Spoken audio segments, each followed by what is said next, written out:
Jones. Well, Minister, I've been following the reports of the Household Waste Collection, the Price Monitoring Group, the PMG, and I note it was to finish its work in June, but you extended it. And I just wonder, was that considering your concerns about the introduction of green bin charges, which constituents are very deeply unhappy about, on foot of the decision of China not to accept any more plastic waste? In actual fact, Minister, it does seem that I am a person who firstly opposed the privatisation of the the household waste management system, but you don't have a regulation system. I mean, it's a totally failed system. Householders are certainly in the Dublin region are very angry about the introduction of this charge, sometimes up to £5 a collection extra per month, and they just feel that you haven't been prepared to monitor and to control basically the waste management companies, including the what they would allege as the many cowboys in this industry. Minister, 2 minutes. In June of 2017, in line with commitments set out in a resource opportunity waste management policy in Ireland, and in the interest of encouraging further waste prevention and greater recycling, the Government decided to phase out flat rate fees for household waste collection. All waste collection permits were amended by the National Waste Collection Permit Office to require that no flat fees would be charged after the 30th of September 2018. Household waste collectors are required to charge fees which respect the waste hierarchy and which encourage customers to segregate their waste. The last 2 months of data from the Price Monitoring Group reported that no flat rate fees are being offered across the 47 service offerings being monitored. The Environmental Protection Agency is charged with reporting data on waste management. A wide range of waste statistics are available on the EPA website, including the National Waste Reports and data release containing information on municipal waste, infrastructure, packaging, construction and demolition and composting, and anaerobic digestion of biodegradable waste generated in Ireland.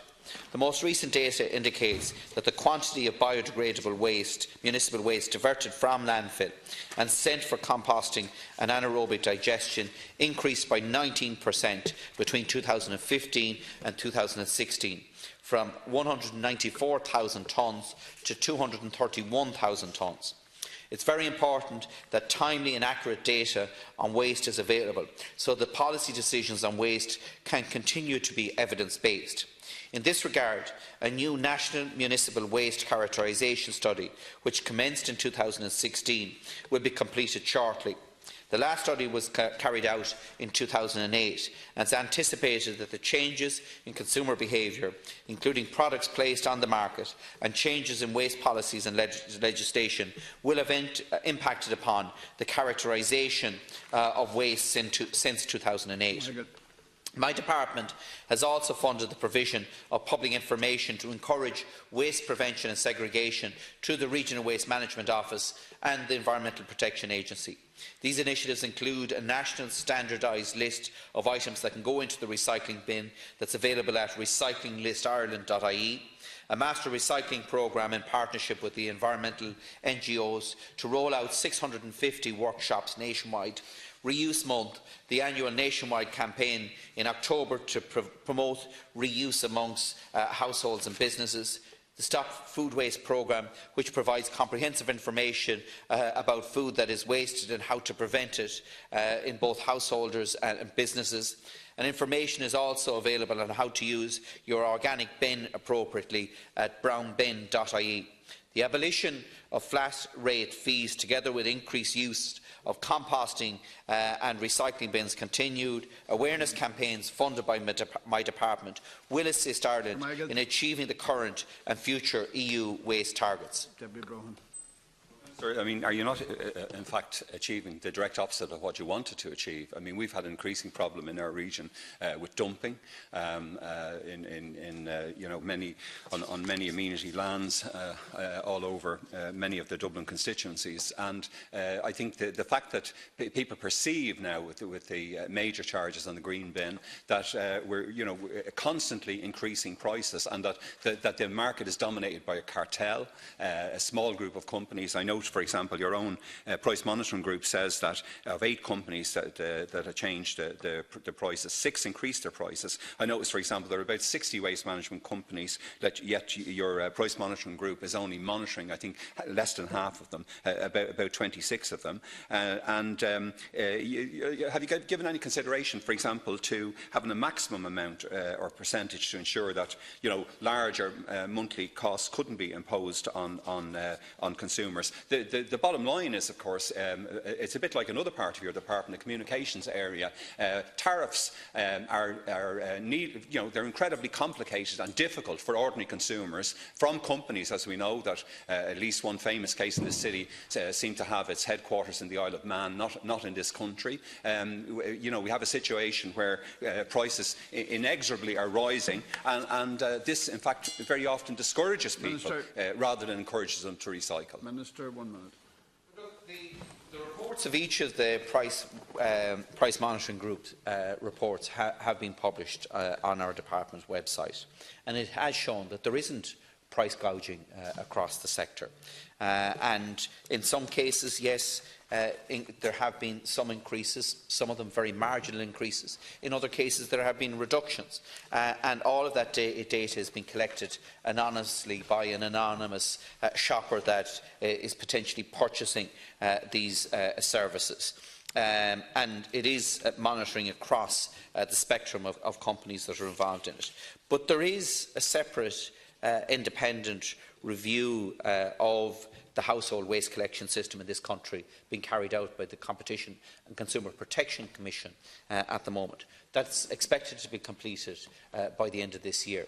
And I think that will show a clear reflection of what is actually happening across the sector. And I think we can all welcome the completion of that, the publication of that. And if there is policy decisions that need to be taken on foot of that, we can look at that then. Final supplementary. Competition and Consumer Protection Commission. Yeah, so we will have it before the end of this year, Minister, because it's urgent need. I mean, you extended, though, the PMG, didn't you? Study, but did not indicate that you were concerned about price gouging in relation to the green bin and to discouraging people. I mean, people are well-intentioned, I think, generally speaking, about household waste management. They want to do their best for their community, for the environment, for the country, but they need to be encouraged. And as I said, I'm one of those who bitterly opposed the privatisation of this sector of the household commercial waste, but it does seem to me that the continuous stream of complaints I get about the lack of transparency, the total lack of transparency of household waste management fees, it is a grave responsibility, and I don't think you have grappled with it yet. And I'll just ask you one final point about the proposal for the €75 per person with lifelong or medical incontinence. I think your department was talking about providing special support in that area. When will you be able to announce that? Thanks, Can. Final response. First of all, Deputy Broughan, if I didn't extend the price monitoring group remit until the end of the year, I'd have been criticised for being anti-consumer in relation to it. I know you're questioning why I extended. The reason I extended was to ensure that there was that consistency in relation to the monitoring. I accept that there is an array of charges and complexity there in relation to it. And you're right, it was in the telecoms area, and the regulator has addressed that, and maybe this is something that will be reflected in the CCPC report, and we'll have to look at in that context. In relation to the medical incontinence, my department has continued to work on the development of a mechanism to provide the €75 support for persons with lifelong or long-term medical incontinence to help meet the average annual cost of disposing of medical incontinence products. This process has unfortunately taken longer than I had envisaged due to data protection issues that arose with the introduction of GDPR. I'm committed to introducing an annual support as soon as practically possible in conjunction with the relevant agencies and stakeholders. We have the funding, and I hope that I can make an announcement on that quite soon. We move on now to